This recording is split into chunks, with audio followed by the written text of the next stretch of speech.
Hello,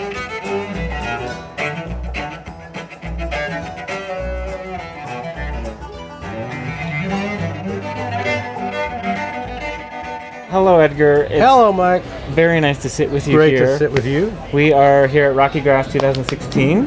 Yeah. And you performed just last night in a great trio with Jerry Douglas and Sam Bush. And you guys co-write a lot of your material. You have a lot of individual compositions.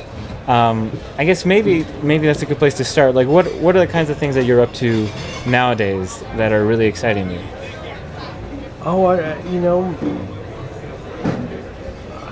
Gosh, I'm going to be very dysfunctional on this because it's because I am dysfunctional. I'm going to write an orchestra piece for the Nashville Symphony because I've been writing. I've written myself 3 concertos, and I've written at least 4 or 5 others involving usually the bass, not always. And recently, the last couple concertos I wrote, I was like having so much more fun writing the parts I wasn't in. Yeah. And I thought, what's wrong with this picture? Huh. So I thought I'd just start writing some pieces for orchestra. It'd be more fun. Nice. It's just the bass is a very limited instrument, and it can be a bit of you're having to solve a lot of problems to try to put it up there in front of the orchestra. Mm-hmm. And I wanted to try it once without having to solve those problems. But let's see, I've been working on a solo record for about 5 years, and I just never, everything gets in the way of it. I never get it done. It's kind of stupid, but that's just how it goes. But I kind of like that the repertoire is being written over at least 5 years because there is better variety and also a little better quality control. Right.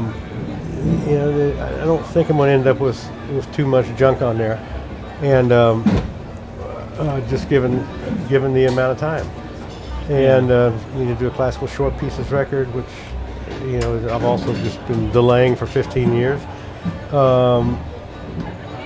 Finished recording a project with your pal Yo-Yo and Chris Thiele of all Bach music.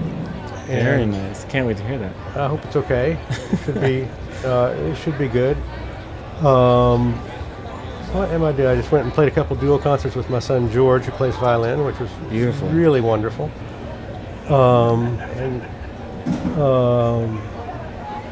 a lot of concerts with my friend Christian McBride, and we'll do a recording together. Double bass. And that's actually, even though like Christian's one of my favorite musicians, it's actually a little more fun than I anticipated. It's like the opportunity of a lifetime. I mean, it's not fair for him because he is such a better accompanist than I am. But it really is kind of, I've never felt that kind of freedom to have somebody under me that was so remarkable. That's interesting. Yeah, as a bass player to feel supported. Oh, I've never known it. I mean, and I play with the best accompanist. Sam Bush is the top. I mean, and I even was in shock. We haven't done that trio for about 6 or 7 years, and so I had a tape of one of the last gigs, from 2007 or something, and I had it on multi-track, and I was soloing Sam up and studying the way he was accompanying me. I actually told this to Mike Marshall too, but because it's just recent news. And, and of course, everybody's always, Sam's always been the guy who makes a band sound good. Everybody knows it. Knows that once you put him in, that people gel and that things groove. And I've known a lot of aspects of it. I mean, his rhythmic ability is fairly obvious and unique. There's almost, you'd have to get into someone like Chris Thiele before you'd find another kind of rhythmic ability at that level. Interesting. And in this music. And but so Sam, but you always, of course you feel part of it's the vibe, it's like the drummer's job is always to provide the vibe, you're supposed to just make everybody comfortable and happy. But it's so much more than that. And of course, Sam, I'm talking about you, dude. Come on, put yourself on here.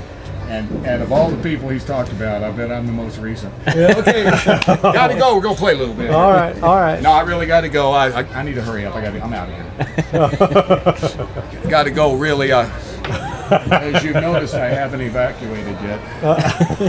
Yeah. You know I'm not a premature evacuator.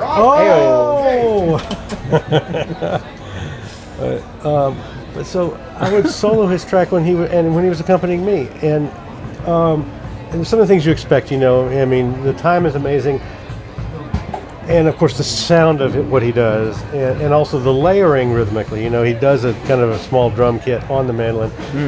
The things that he's known for. But the things that he's not known for, that he's known for among us, but not among the general public, is that he's actually the most flexible guy you ever worked with. I mean, he's almost the opposite of metronomic. He's always been a believer in that bluegrass thing where you actually go a little ahead without rushing, you know, and every section kind of has a lift to it.